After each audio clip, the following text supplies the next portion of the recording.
Okay, it is recording. So, just to begin, this is Kai Hostetter-Habib, and I am interviewing John Kite and Brad Margritz on the topic of HIV/AIDS as part of my Riverdale Senior Project. The interview took place on May 10th at uh, my house located in New York, and this interview was recorded using Zoom. Um, so just an opening question. Both of you tell me about yourself, who you are, your job, things you like to do for fun, and any social identifiers you would like to share. Oh, We just did. Oh, you mean now for the interview? Yes, yes.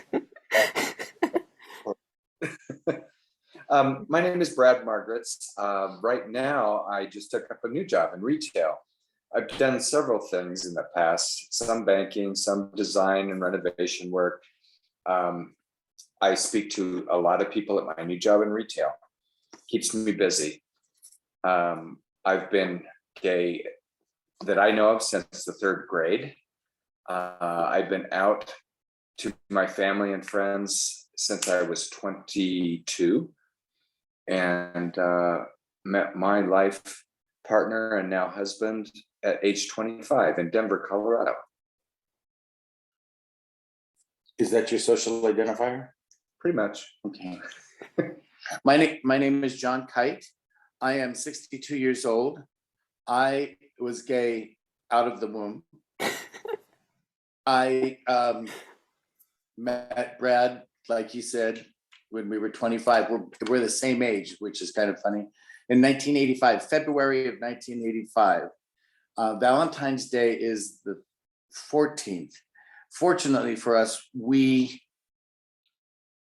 met on the 13th, so we don't have to have that stigma of Valentine's Day.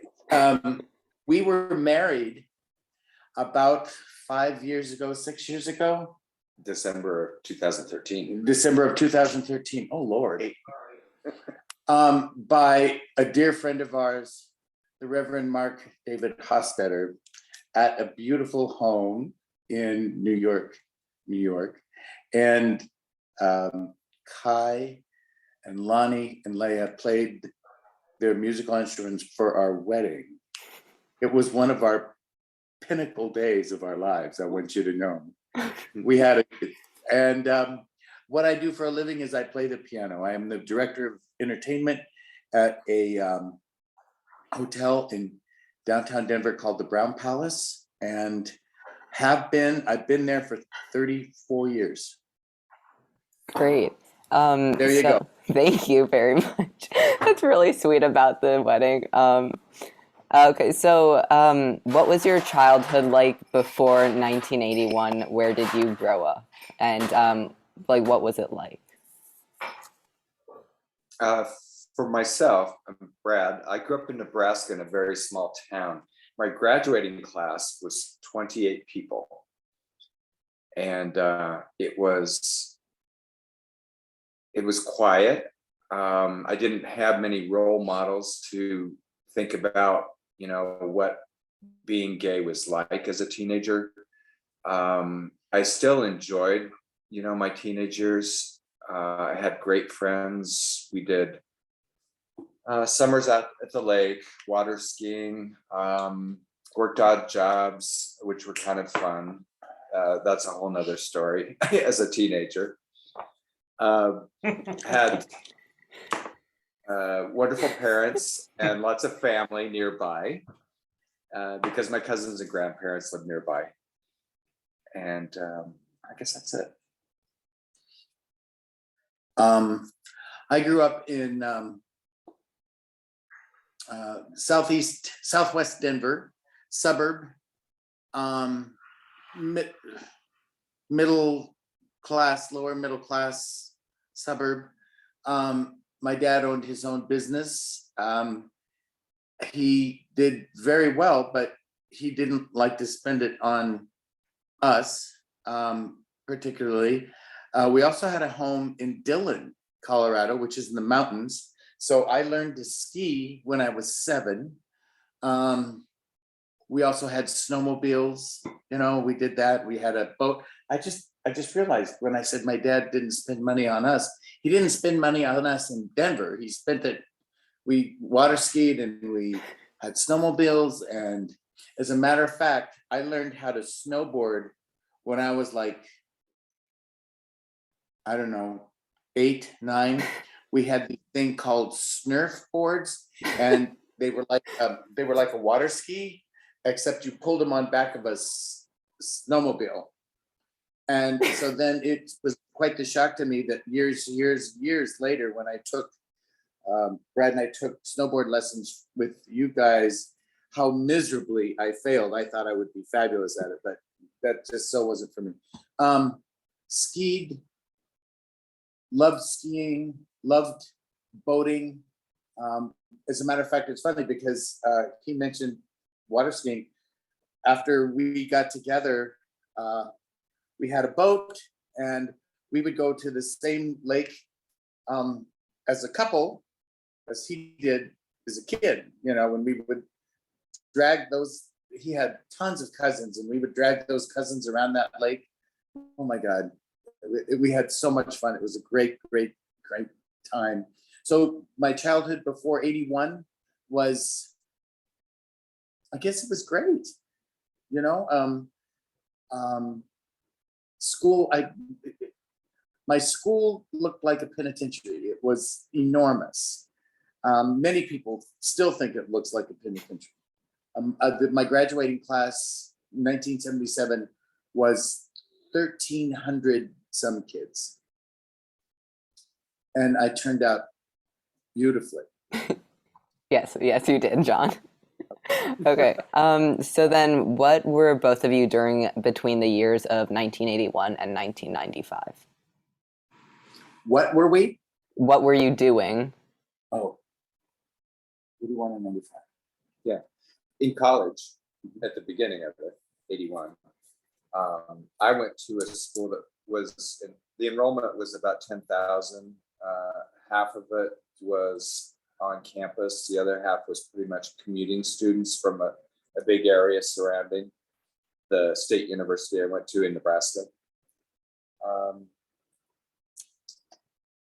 I enjoyed that college a lot because it was big enough to feel like I was taking a big step from the small town, but it wasn't so big that I got lost, on a huge campus. After I graduated, I moved to Denver, which was a trip to Europe. Oh yeah, that was a big step for me. Yeah, my first trip abroad was right after I graduated from college, and it was a big tour of Europe for about 2 months, and we hopped from city to city. But it gave me a really nice perspective on, what all of Europe was like, and the desire to go back and revisit a lot of that in our later years. Mm-hmm. But moving to Denver was a big step. I knew I wanted to be in a city, so I thought Denver was a great choice. It wasn't the coast. I could still get to my family when I wanted to, holidays and such. I knew about HIV and AIDS before I moved to Denver, and also thought that any of the cities on the coast might be too big a step for me, not knowing what gay life would be like in some of those coastal cities. And I did have a friend already living in Denver when I moved here. He was gay. He went to my same high school a couple of years ahead of me. So he basically introduced me to some of the gay bars and people that he knew here in Denver. So it was kind of an introduction to that for me, which I was very grateful for. Great. John? 81 to 95. So I was just about to graduate college in 81. I actually went an extra year to Trinity College, which you have heard so much about, so I won't bore you with it here. It was a very conservative Christian college. I went there because my church at the time, the Free Church, supported it. I thought that I was going to be a minister. I thought that I would be a minister that could also do the music. And then I found out that they didn't let ministers drink. And I was like, that's not going to happen. I've always told people that, yes, I got the call from God, but it unfortunately was a wrong number. So that's said that a lot. And then, so I graduated with 2 degrees from Trinity. I can't say that that was a total mistake. Yeah, I can say that that was just not, I shouldn't have gone there. But if I hadn't gone there, I hadn't have met your dad, your papa, and I would not have known any of you guys. So in that regard, if there was one saving grace about going to Trinity College, it's sitting right there. I started working as a piano player, like pretty much right out of college. I had never set out to do it, but I was a bartender at a Marriott hotel where there was a piano player, and he flipped off the table of customers. The security guard saw it, fired him immediately. I sat down and played that night, and they asked me if I could play until they found somebody, and I had that job for 6 years. So it took them a long time to find somebody, I guess. So then Brad and I met in '85, and that was really a life marker that night. We met in a bar. I know that's not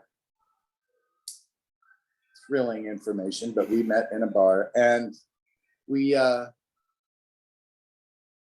lived in a condo in West Denver.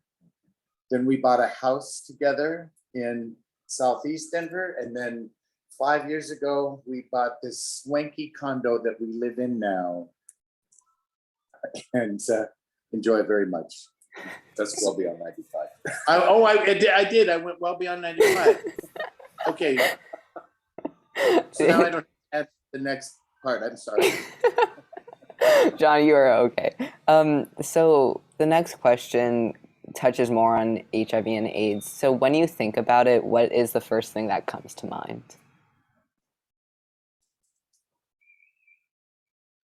I know. Do you want to start? I know exactly what it was. Okay.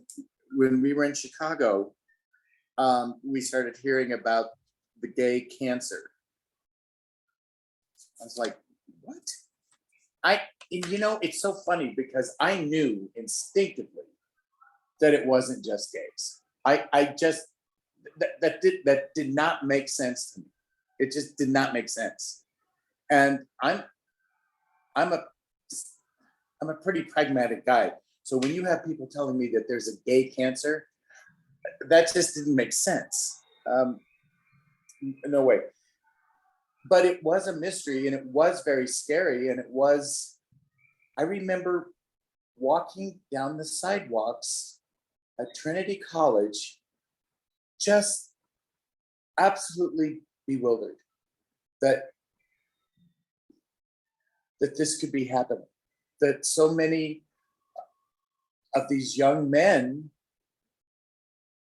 were being struck down. I was befuddled. That's my first thought.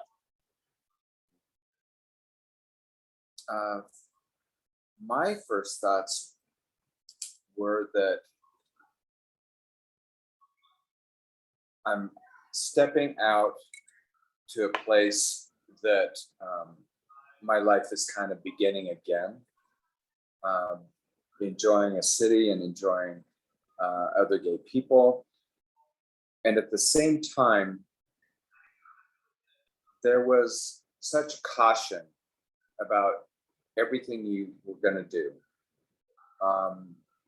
You were meeting people you hadn't met before, so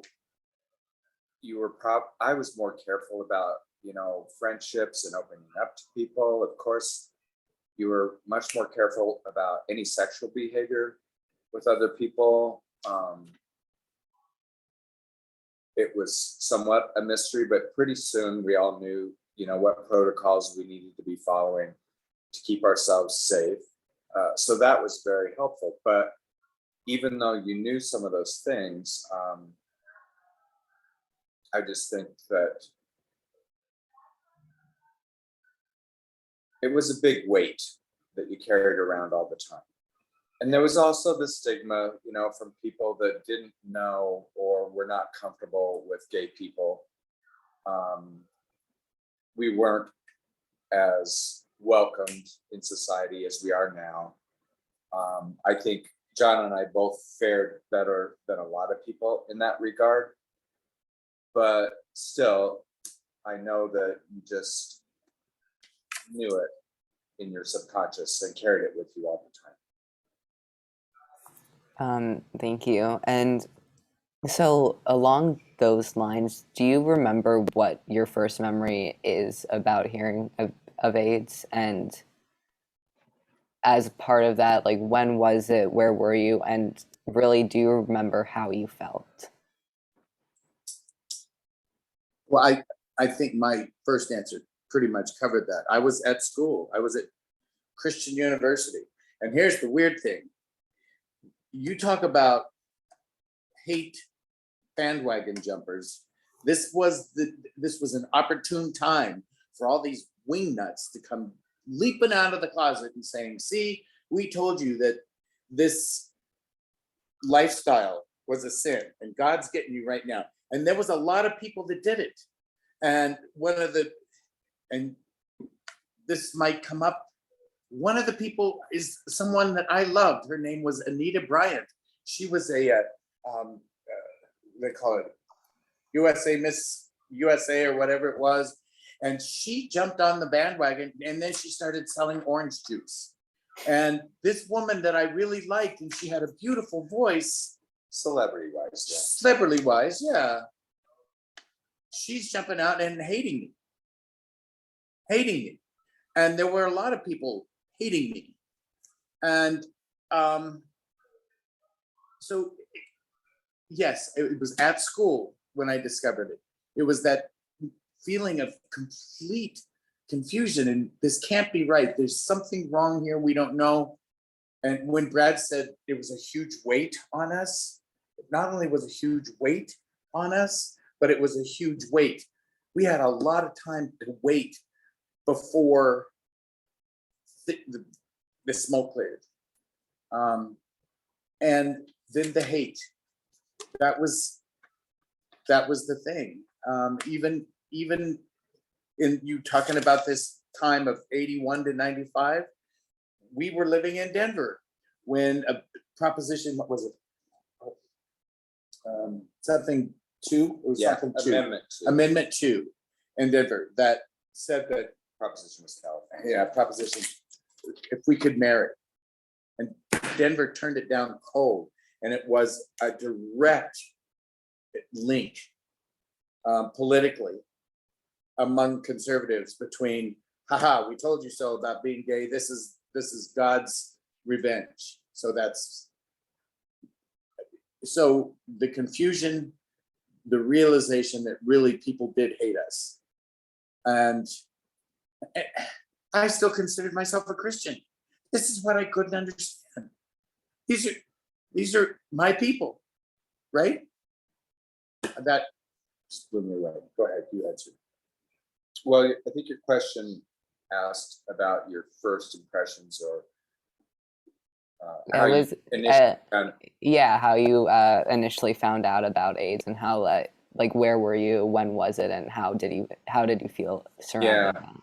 For me, it was just news coverage, a little bit on television, you know, like evening news, the 5 p.m. news or something.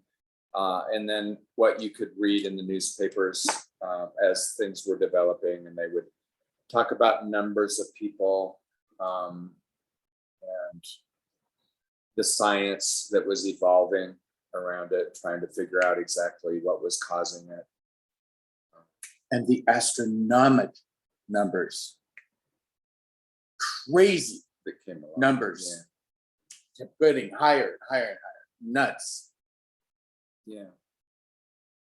But initially, it was more of an internal thing because we weren't together yet. You know, 2-3 years after we were together. So, and we had built friendships amongst us that we could share our feelings with those, people.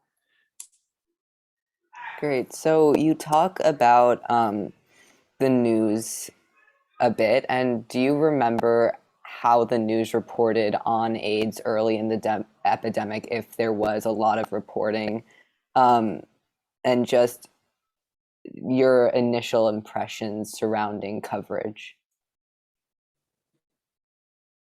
I think some of what I remember were images of patients, that were really suffering and near the end of their lives because of the disease.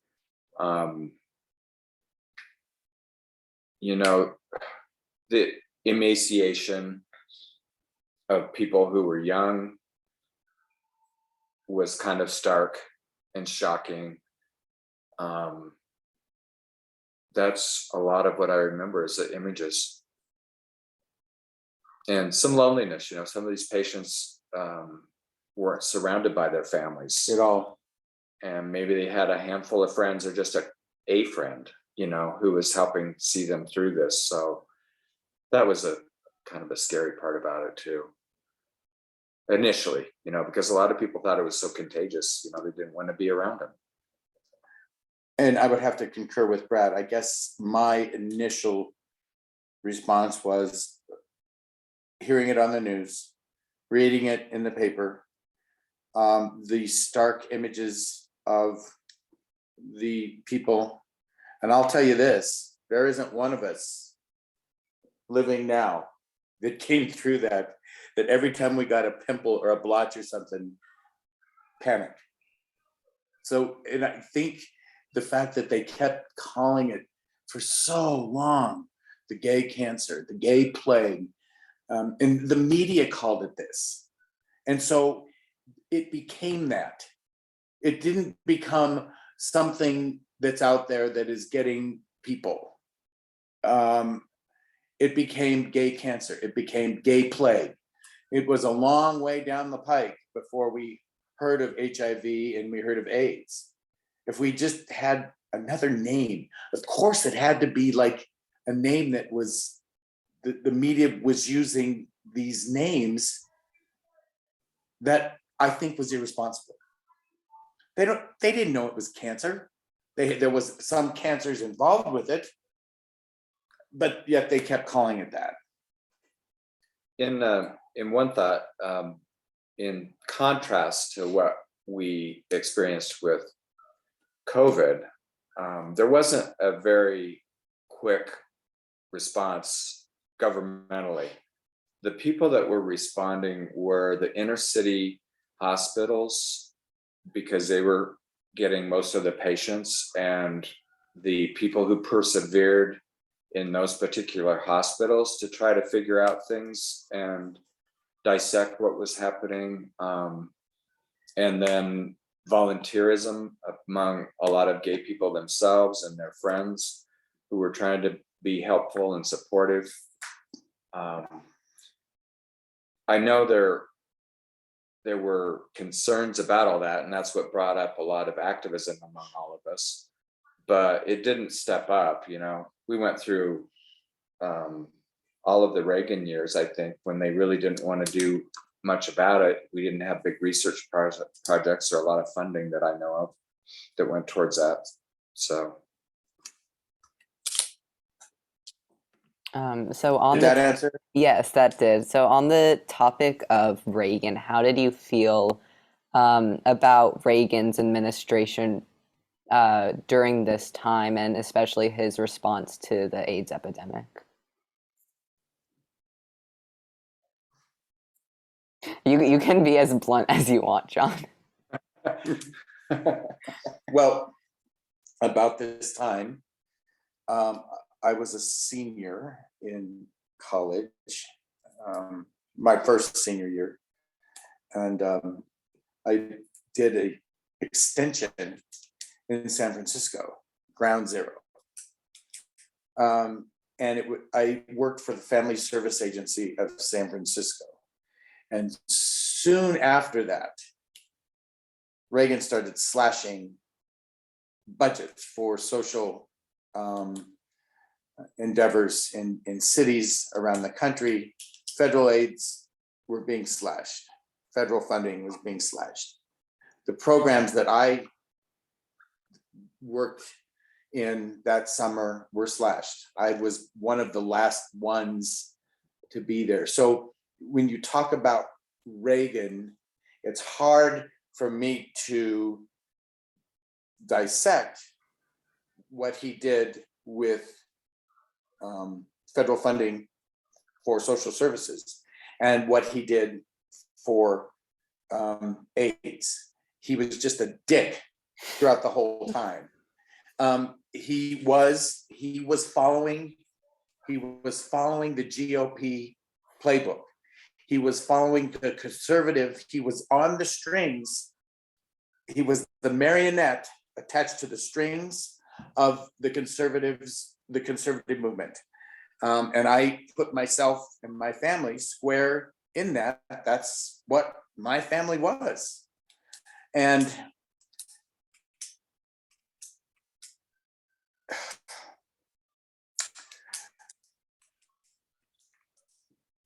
I wish, no, I don't want to say that. When he almost got shot, there was this whole thing about time. A little closer. Oh, okay. I shouldn't say that, but I didn't, he just was, we have these icons, Trump is an icon right now for the conservative movement that's going on now. Obama was an icon for the liberal and Clinton. When you look at Reagan, he was the icon at that time for the conservative mindset. And it was heartbreaking.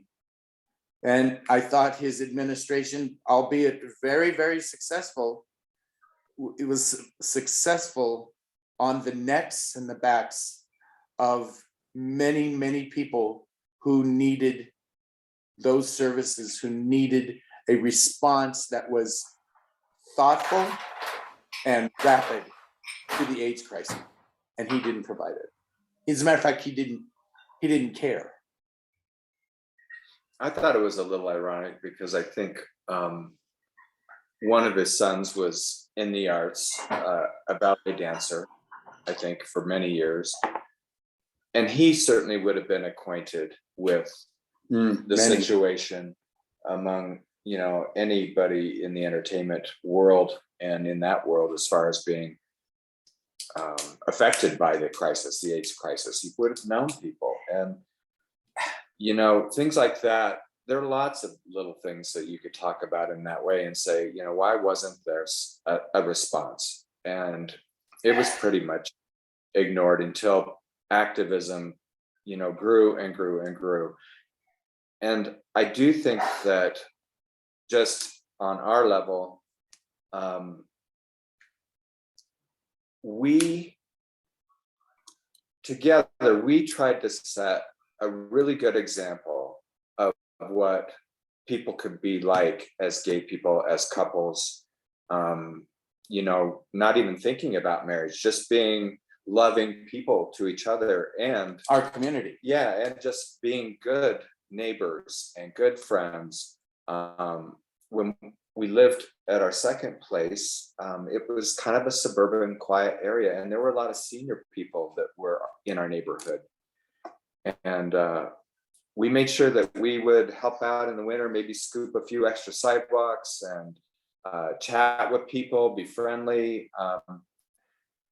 That's how we established a rapport with people. And I think we kind of did an extra good job of it because we wanted to prove that there's no fear for us. You don't have to fear us, and you should be on our side with all of these political issues because they're affecting us, And Brad brings up a good point. We are not skirting your question as far as Reagan in particular, but Reagan in particular, you have to understand, is just like Trump in particular right now.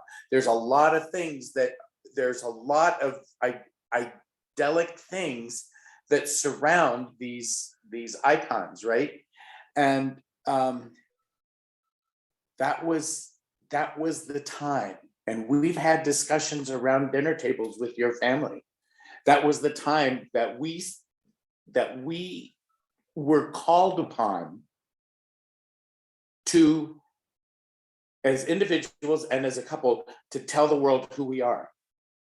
The world needed to have a face behind this gay idea. We were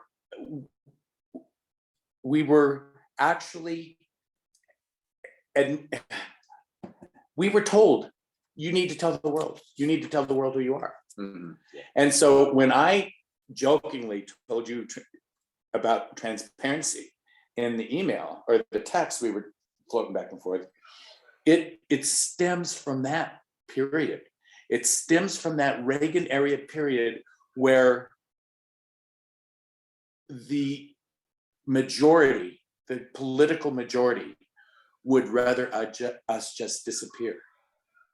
Much like we've experienced with illegal aliens and the Mexican population in our country. They just would like us, they would have wanted us just go back to the rock that you climbed out from under. Well, things are going to suffer if we do that. And putting our face to that name became our mission. Great. And then We got to ask another question. Yeah. This interview is never going to get over. no, I mean your answers are amazing. It's very helpful. So then when Reagan first gave his first speech on AIDS in 1987, do you remember that? Yes. I remember watching it. And I remember thinking, this is really too little too late. But maybe it's a start. He sounded sincere, I guess. You know what? I wish I had anticipated you asking me this question, because I would have gone back and looked at that speech again. Mm-hmm.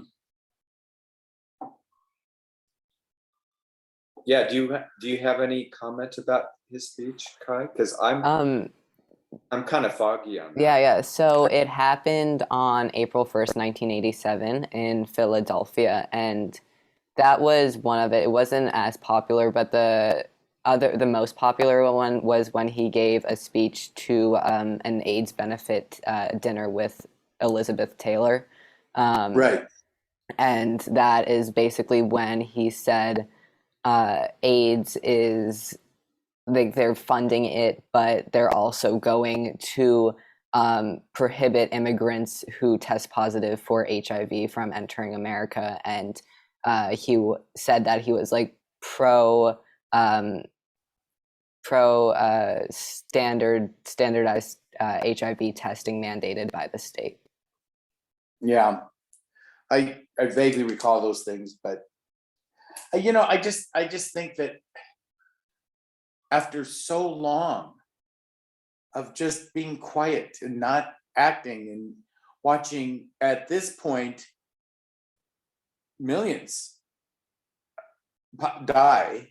Well, and it became a pre-existing condition too. So you would not get insurance coverage in many cases, I should say. I mean, under a corporate umbrella, you could be insured, and that was a safe zone for, many. But for those that were in the arts, or entrepreneurial or something, you were left without coverage.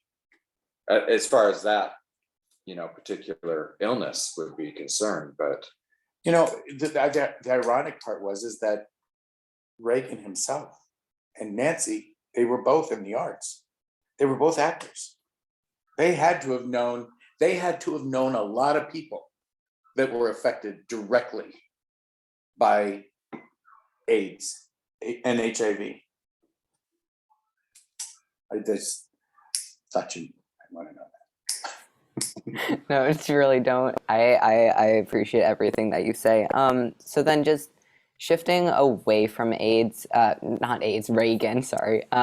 You talked a little bit about the ostracization that you faced from society, and I was wondering, like, what support did you find within the gay community, and how did that help you fight the stigma from almost the straight world around you?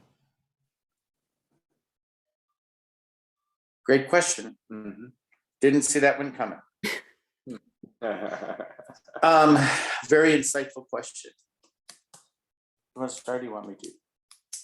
There was a very active organization that we were able to participate with for a while, Colorado AIDS Project. And I think it was kind of a mirror from what had started in New York. I forget the name of their agency that was New York AIDS endeavored Project. just to fight the cause and be as supportive as it could to patients and such. So that was an educational avenue, and then you could get acquainted with more people who wanted to be, active and learn about what was going on in, Colorado, as well as clear across the country. I think there were a lot of people in our circles that were supportive of us, knowing that we were trying to be a good role model for others, and be safe, be a couple, enjoy your life, enjoy your friends, respect the relationships that you have with all of your friends, and they likewise to us. I know that among our friends, there could be occasions where we might be at a gathering, a party, an event, and they would probably, I can't cite a specific example, but knowing that we were established as a couple, they were kind of protective of us, because there's a lot of flirtation and stuff that could happen, in certain settings and celebrations and that kind of thing. Because we're so cute. I guess.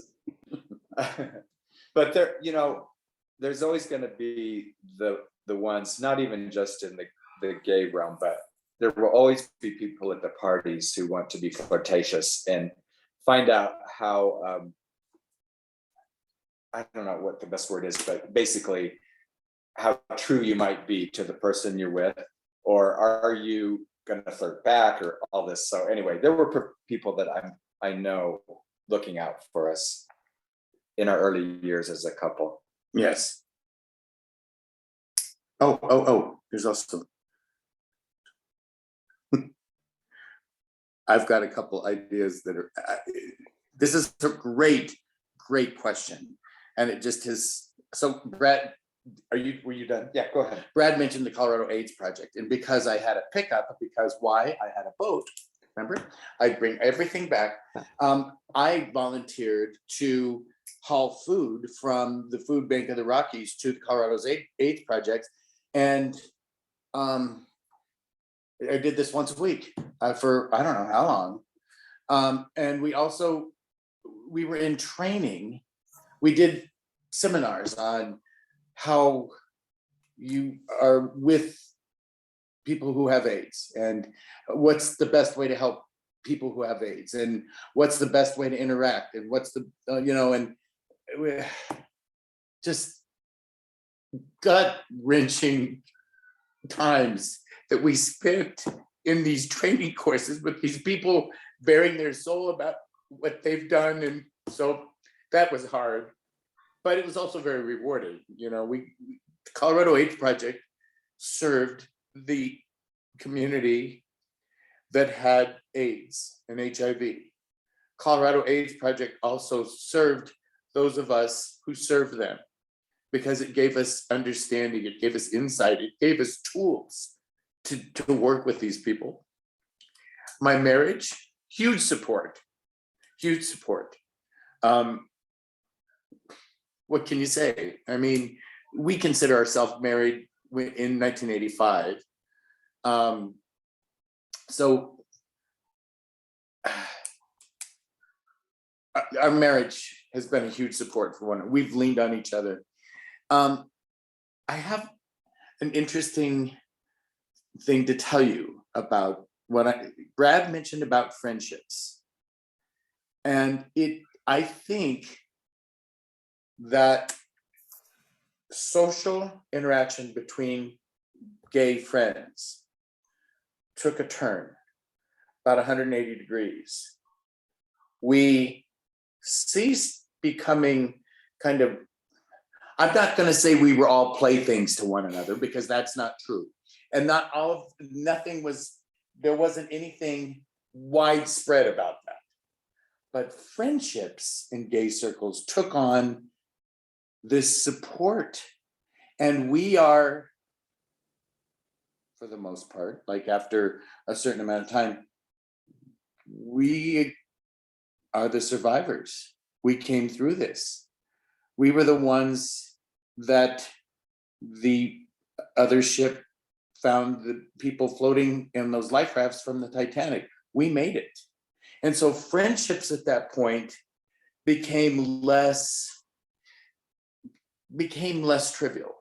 They became more family. This is when you started hearing about you, particularly in the gay world, you pick your family. Your family is your friends.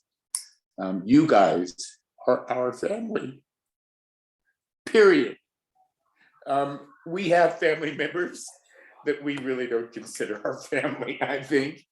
But I think friendships became more family oriented, more supportive. There was one other thing I wanted to tell you. As a result of this kind of coming out and making sure people knew not only our names, but that we were the gay and we're married and all this kind of stuff, we kind of started getting this weird little tokenism thing going on where people invited us to their parties because we were the gay couple. It was pretty funny. And it wasn't just, part of it was because I kind of had this high visibility job. And so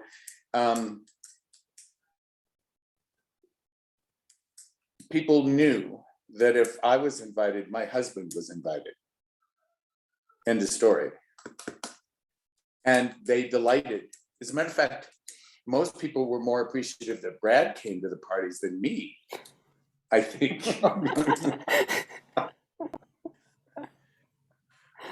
Hard to say. Okay, go ahead. I have this one little thing I wanted to say, but go ahead. No, John, go ahead. All right, so Brad was talking about moving into the neighborhood, right? Moving in, the gay couple moving into the straight neighborhood. First of all, you just have to, you're gay, you're a couple, you have to make them known you're a couple. And I came up with 3 rules for gay people moving into Straightville. Okay. Number 1, clean up the front of your house. Make it look beautiful. Make it look like, that gay couple, look what they've done. Number 2,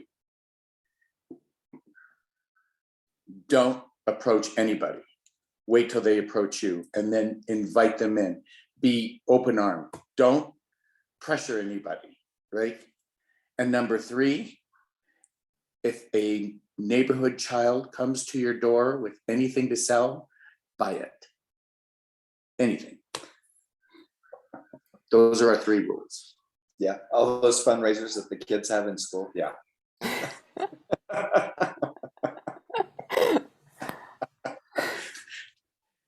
To the extent that John ended up buying a coffee can of dish soap, soapy water. Soapy water. Soapy water. Yeah, from Peter, three doors down, that finally figured out that we would buy anything he would go with. It's coffee can, tin foil and a rubber band. And I thought maybe he's keeping his money in there. So I went and I gave him the $10 and he gave me the whole can of I was, I was, I decided I wasn't going to chase him down because this was a lesson well learned. And I did say, we're gonna buy whatever they're selling. So that's it. Okay, so also, I know you had friends in New York because you were friends with my papa. And how did, I know New York was also like the epicenter of AIDS along with San Francisco. So how did hearing about New York and San Francisco while living in Denver affect you, and how did that really make you feel? Well, numbers. Being in Denver, being in Chicago, hearing the numbers. Shocking, shocking. San Francisco. About that time, movies started coming out about this. Shocking. About that time, documentaries started coming out about, you know, actors in New York and actors in San Francisco. And once again, the faces, the emaciated bodies, the blotchy, you know, skin. For me, it just came down to numbers. It was kind of a preview, really, you know, knowing that it's not a disease that's gonna stay in any one locale. You know, it's gonna be transported clear across the country and around the world. So it was more just like a preview. It's like, brace yourself, because Here it comes. this is what we will be facing. And maybe it took us a while to realize how severe it was going to be here as well. But yeah, I think we knew it's on its way. So then I mean, I personally haven't heard a lot about what the AIDS epidemic was like in Denver, but what was it like for you? A lot of people in hospitality were affected. Wait staff, you know, you would hear stories about different servers that you might have come across or known at local restaurants that you visited or local bars. At holiday parties, there would be some discussion, you know, you would pick up some gossip about something, who, and then you might have an association with somebody. You may not be their friend, you know, you may not be the person that is going to be visiting them and taking care of them, but just to know, you know, another name, another person that was in your community has been struck with it. What are your thoughts? Well, because I was working at a pretty central downtown hotel, I was working at the Marriott City Center at the time, and once a month. I mean, I know that people in New York and in San Francisco and in Chicago by that time, I know that people were knowing people every day that were coming down with it. But for us, when it got here, it was once a month. I knew of this person, and oh, did you hear about this person? And oh my gosh, you know, this person passed away. And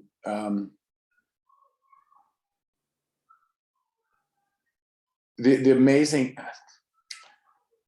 again, because we worked for the Colorado AIDS Project, I think we saw a lot more people than the people that didn't work in a social service agency that catered directly to people with HIV and AIDS. So I think while on a personal level, we might not have known a ton of people, we certainly knew of, and we certainly knew about a ton of people. You know, the light is changing outside, and I noticed that our complexion is getting ashen. My gold Well, and this is a side note, but when you Oh, were that's much better. maybe your insurance coverage would change or something, and you needed to find a doctor, your general practitioner would be an internist who is better versed on HIV and infectious disease instead of, just the run of the mill. So everybody was kind of swapping referrals on who they were happy with and who they weren't with their, the whole medical scene, and who they would be connected to and could recommend. I remember that happening a lot. Brad and I were very, very lucky. We early on became under the care of a guy by the name of Robert Janowski, who was on the leading cutting edge of not just research in Colorado and Denver, but in the nation. Very, very smart man, very, very humble, very just a brilliant doctor. And he was our doctor. We were so lucky. We felt so grateful to have him. So we cannot talk about the AIDS experience in Colorado and in Denver without bringing him up, because he was just so comforting. You talk about support. Remember we talked about support earlier? He's on that list. He's one of the guys that just made the process, the going through process, bearable. Brad's trying to make our complexion even better. I just don't think it's working. Okay, so for my second to last question, I know I have been asking questions at you, but I just want to take a moment to ask you, what is your story with AIDS, and really how did it impact you? And I want to take a moment for you to really just tell me your story.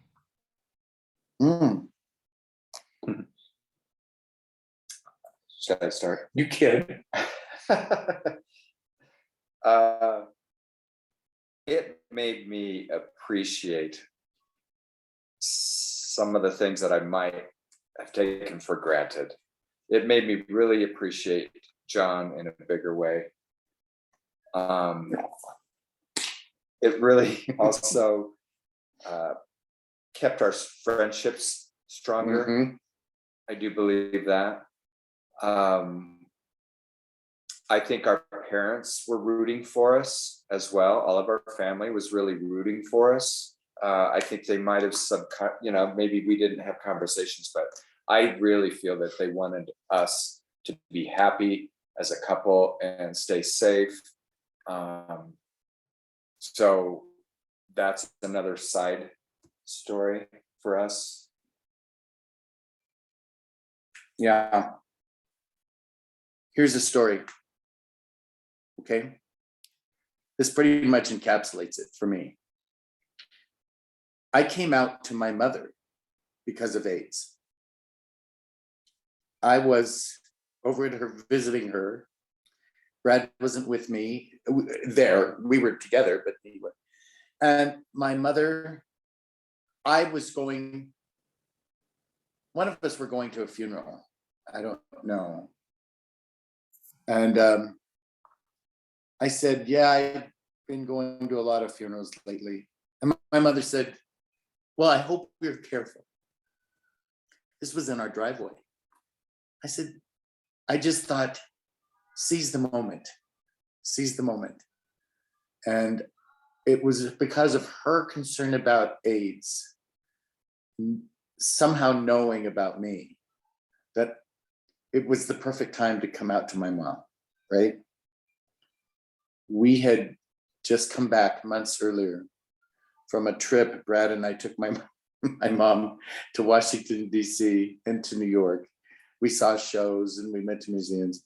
But when we were in Washington, D.C., I took the advice of some gay people that I know of a beautiful little bed and breakfast in the DuPont Circle area, which is gay-orama in DC. And the very first thing I noticed when we walk in, there's all this gay literature on this rack, and my mother's walking in. So I start turning all this gay literature around, and we got this whole floor of this gay bed and breakfast. And the very first thing I find when I walk upstairs is this beautiful basket. My mom collected wicker baskets, beautiful baskets filled with condoms. So I had that. I threw the condoms underneath this thing. And so every day when we would come back from drink, all the beautiful colored wrappers. oh, they were just, yeah, It was the rainbow colors. rainbow colored wrappers. It was like, and so I would have to hide those every day because the maids would always pull it out and put it on, right? And so my mom, when we're having this conversation after the driveway thing, and my we're sitting down, and my mom said, yeah, I knew. I said, Mom, how did you know? She said, well, you remember we stayed at that bed and breakfast in Washington, D.C.? And I said, yes. She said, well, they had this beautiful basket out one day of all these, what I thought were chocolates. And it turns out, they weren't chocolates at all. I was like, and my mom said, as soon as I saw the basket with all the condoms in it, a light bulb went on. And she says, because certainly, and this is the part that got a little uncomfortable, she said, those things didn't look like that when Daddy and I used them. So, she would call your dad Daddy. Yeah, she called my dad Daddy all the time. So, I guess if I had to answer that, and I have not answered that question briefly, I know that, but I would like to tell you that AIDS and HIV just sunk into the fabric of my life, of our life. It just became part of it. It became part of gay life in Denver. There are people that have it. One of our dearest friends lived with HIV and AIDS, lived with AIDS up until 10 years ago. He passed away. Yeah, he had a very long run. He had a great run. Yeah. And it was amazing. I played the funeral. Surprise, surprise. Did that answer your question? Yes, that did. And then as my last question, I just want to ask, is there anything you'd like to tell your past self looking back on the AIDS epidemic? Can you say that again? Is there anything you would tell your past self looking back on the AIDS epidemic from where we are now?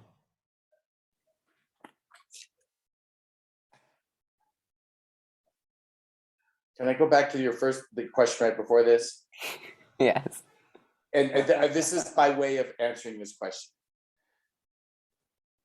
When we finally figured out what HIV and AIDS was and how it was transmitted, I stopped doing a lot of stuff.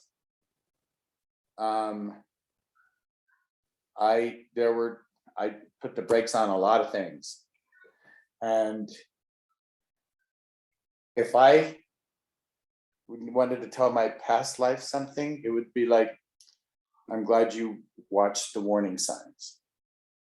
Because I hate this phrase, but really, Kai, it's it, man to man here, there, but for the grace of God. I mean, we got lucky. We're one of the ones that made it. That's it. I would just like to look back on my past self and say, good for you for looking at the warning signs. That's it. Right? Yeah. Looking back, what would I tell my past self? I think I would say that, as John said, adhere. I mean, recognize the warning signs, stay true to yourself, open yourself up to the challenges that other people are facing, if you can be, helpful, if you could improve someone else's situation a bit, try not to fear it too much, especially so early when everybody thought it was maybe more contagious, or should be feared, not knowing exactly how it would be transmitted. And I think as a young person, seeing how so many other people of your same age were doomed to a very short life, we did, I think, appreciate the fact that we were getting along and going to be able to survive this as it, finally evolved, and we evolved. That isn't much advice, really. I would also tell myself to quit drinking and lose weight. I would tell myself that, as looking back. That doesn't have anything to do with age, but well, thank you. And then yes. Another thing though, I could say this, that if I'd have known back then that I think we take on some of that weight thinking that we are being so oppressed by a segment of society, not everybody, but a segment of society that doesn't understand you and they never will accept you, kind of thing. I could have known earlier on that didn't matter as much to me, because I know, just knowing my personality, I carried a lot of that around for many years, and it gradually just faded away. But I probably could have been a little better off without some of that when I was young. No, I think that's a good point. Be yourself, be your own self, be original to yourself. Trust your instincts. Trust your instincts, which I did anyway, kind of, mostly. Except for the weight part. So before this interview ends, is there anything else you would like to share that you didn't have time to before? Well, your first test when you're, getting your blood work done. God. To know that you have not been infected, because people could be infected and not really know that they were carrying the virus, because they just were not symptomatic, or the symptoms were not that prevalent yet. It was brutal. That was that was the worst. That was a big relief. Oh God. So Brad and I we finally decide, we've been years together before we decided to get, and we were fairly certain that we probably didn't have it, but who knows. So we finally decided today's the day we're going to go. So we go to this clinic that was set up by the Colorado AIDS Project, and this drag queen that everyone knew in Denver. What was her name? Something sugar. Brown Sugar. Yeah. Brown Sugar was her name. Her specialty was imitating Diana Ross. Yeah. So then she was our test administrator, and we wanted to find out. We wanted to be in the room together when we found out our results, right?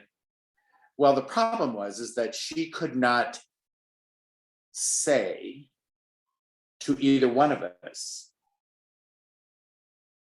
what our test results were while the other person was in the room. It was just against rules. So she had to tell us privately, and then we both came in, and then we both turned to each other. It was just weird. Are you negative? I'm negative. Are you negative? I'm negative. And it was just this overjoyous thing, and it almost gave us this new lease on life. We went through this long walk in Washington Park. Remember that? Yeah, I do. And we kind of set goals for our life, and talked about the future and what it was going to be like. And that negative information test result was as positive for us as the positive test result had to have been impacting so many people so negatively. It's so quirky how one little tiny bit of information set you off this way or set you off this way. It was just so crazy how I think I vowed to lose weight. And then of course I didn't. Well, and now I know that this is a whole different situation for people to be tested and learn their results. But early on, we didn't have many examples of how well people could live with Longevity. We didn't know. Yeah.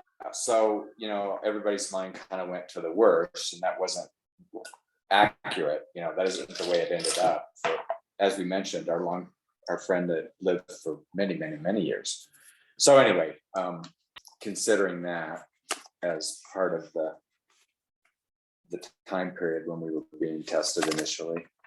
And the gay pride parades that we all go to, they took a remarkable turn in focus. And now it's going back to, just the pride of being gay and being out, but for a long time, the focus, the primary focus of these gay pride parades were, let's support the AIDS community. Let's support us supporting ourselves. And I remember so much our very first gay pride parade. Brad's mom, Donna, walked with us, which was, you gotta hand it to her. It was good for her. And there was a guy in front of us wearing chaps with no underwear on, of course. And there was a very, very strong, let us support and fight and be together on this front for AIDS. So, there's a lot of history, and we're going to think of a lot more things. I'm going to call you tonight at midnight and tell you a whole bunch of other things. I won't. I promise I won't. No, really, if you have anything else you want to share, you can email me or just text me anything. But is there... No, he can't hear you. No. He can't hear you at all. But is there anything else you would like to share before this wraps up? I think we're done. Yeah. I think we've given you all. We certainly had a lot to say. I don't know if it was. I didn't think we had this much to say. Your questions. Is this your personal senior class project, or is this a class project? No, it's my personal one, because last year in one of my courses, we learned about AIDS for 2 weeks, and I was a bit appalled about the amount of people in my class who didn't know about the AIDS epidemic, considering I grew up hearing about it and it affected so many people. So it's like, this needs to be fixed, and this was a way for me to especially give back to you and my dads and everyone who's raised me, just giving everyone a voice, and I feel like it's an important project to do. You're a good man. That's great. I'm happy to hear that, Kite, because I was a little curious how this was chosen, and I like that. That's really cool. Thank you. Oh, thank you. Thank you for taking our voice and putting it out there. That is the whole point of this project, but thank you so much for taking the time. Yep. You're welcome. Hey, it was great to see you. You too.